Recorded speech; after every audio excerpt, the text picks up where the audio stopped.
દમણ પંચાયતની બેઠક ઘટાડવાના ચૂંટણી પંચ દ્વારા લેવાયેલા નિર્ણય સામે દમણમાં જડ બેસલાક બંધ રહ્યો હતો, તો દમણમાં રેલી સાથે સુનાવણી સ્થળે દમણની પ્રજાએ હલ્લાબોલ કર્યો હતો. સંઘ પ્રદેશ દમણના મોટી દમણ જિલ્લા પંચાયતની 4 બેઠકો પૈકીની 2 બેઠકોની ઓછી કરી ડાબેલની વસ્તીને ધ્યાન પર લઈ 2 બેઠકો વધારાના ચૂંટણી કમિશનના વોર્ડ સીમાંકનમાં વાંધા સૂચનો મંગાવવાનો પ્રસ્તાવ મૂકતા આ બાબતમાં મોટી દમણ વિસ્તારમાં પંચાયતની વિસ્તારોમાં પ્રશાસન તંત્ર દ્વારા જાહેર કરાયેલા જેન તેમજ 16 જુલાઈના રોજ ભારત સરકારની ચૂંટણી કમિશનર દ્વારા વોર્ડના સીમાંકનના મુદ્દે એક લોક સુનાવણી કાર્યક્રમ પણ આયોજિત કરવામાં જણાવતા આ બાબતમાં છેલ્લા 15 દિવસ દરમિયાન દમણ પ્રશાસને પ્રદેશના સાંસદ, રાજકીય પાર્ટીના નેતાઓ અને વિવિધ સંસ્થાઓ અને જનપ્રતિનિધિઓ દ્વારા આવેદનપત્ર પાઠવી મોટી દમણ સાથે કરાયેલા આ પ્રકરણ પ્રમાણેના અન્યાયને દૂર કરવા આવેદનપત્ર પ્રશાસનને પાઠવી જિલ્લા ભાજપની જિલ્લા પંચાયતની યથાવત 12 બેઠકો કાયમ રાખવામાં જણાવ્યો હતો. પરંતુ આ બાબતમાં કોઈ યોગ્ય જવાબ ન મળતા પ્રશાસન દ્વારા મોટી દમણના પર્યાયી પટલારાના લોકો સાથે કરાયેલા અન્યાયનો જવાબ આપવા મોટી દમણના આશરે 4000થી વધુ ગામજનો દ્વારા દમણને જડબેસલાક બંધ પાડી પ્રશાસનો સામે બાયો ચલાવી મોટી દમણના ઢોલર 4 રસ્તા પાસે એકત્ર થઈ પ્રશાસનની હાય હાયના નારા સાથે એક જનસભા અને વિશાળ રેલીનું આયોજન કર્યું હતું.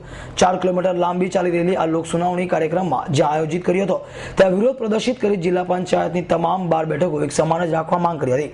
ત્યારે જોવાનું એ રહ્યું કે આગામી દિવસોમાં જિલ્લા પંચાયતની ચૂંટણી પહેલા ચૂંટણી કમિશન આ બાબતે શું મહત્વનો નિર્ણય લેશે અને હવે જોવાનું એ રહ્યું. અને લાલુભાઈ પટેલ, સાંસદ તરુણાબેન પટેલ, વિશાલ ટંડેલ જેવાઓની દરમિયાનગીરી બાદ ઉમેશ પટેલે પોલીસે છોડી દીધો હતો. એકચ્યુઅલમાં તમને બધાને ખબર જ છે કે દમણમાં જિલ્લા પંચાયતમાં જે નવા વોર્ડ બની રહ્યા છે અને 2 મોટી દમણની સીટ ઓછી કરીને ડાભલમાં જે આપવાનું કાવતરું ઘડાયેલું દમણ પ્રશાસન દ્વારા તેનો અમે સખત વિરોધ કરી રહ્યા છે ઘણા દિવસોથી. અને દમણ પ્રશાસન પર કાવતરા કરી રહ્યું છે. તમે મીડિયાના લોકો જોઈ રહ્યા છે કે આજ સુધીના ઇતિહાસમાં મોટી દમણમાં જે બી હેરિંગ થતી તે દમણ પ્રશાસક કરતા એડમિનિસ્ટ્રેટ ઓફિસમાં. પણ આ ઇતિહાસમાં પહેલી વાર થયું કે તેને તારીખ 15 અને 16 રાખી અને 15 અને 16માં 15 તારીખે ઓડિટોરિયમમાં અને 16 તારીખે ડોલરમાં રાખી. હવે ડોલરમાં જયારે અમે લોકો પહોંચ્યા, લેટર આપ્યો કે અમે ડોલરમાં આવશું, તે પ્રશાસન એટલું ગભરાયું કે રાતોરાત એ લોકોએ પોતાનો પ્લાન ચેન્જ કરી ને એ લોકોએ જેમ ભગતસિંહને આગલા દિવસે એ લોકોએ ફાંસી ચડાવી દીધેલી તેવું જ કાવતરું દમણનું પ્રશાસન કરી રહ્યું છે. અને રાતોરાત એ લોકોએ એ ઓડિટોરિયમમાં પાછી આ હેરિંગ બદલી કાઢી.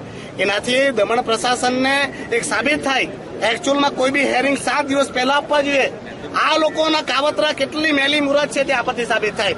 આ દમણ પ્રશાસન એવું ચાહે કે આ દમણના લોકો ત્યાં વિરોધ કરવા નહીં જાય, પણ દમણના લોકો એટલા મૂર્ખ નથી. દમણના લોકો અધિકાર માટે જાગૃત થઈ ચૂક્યા છે.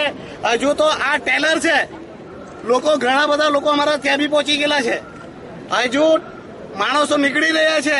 દમણ પ્રશાસનને કહી દો હજુ બી કે તમારી બોર્ડર ઉપર જેટલી બી ભારત પાકિસ્તાનમાં લગાવેલી બોર્ડર પર જેટલી સેના છે તેને બી બોલાવી લો, કેમ કે દમણ પ્રશાસનના આટલા માણસો અમને રોકી શકશે નહીં. દમણના જે બી અધિકારીઓ છે તે ભાગી જાય આ દમણ છોડીને, કેમ કે આ દમણના જનસેલાબને આક્રોશને દમણની પ્રશાસનની તાકાત નથી કે રોકી શકે.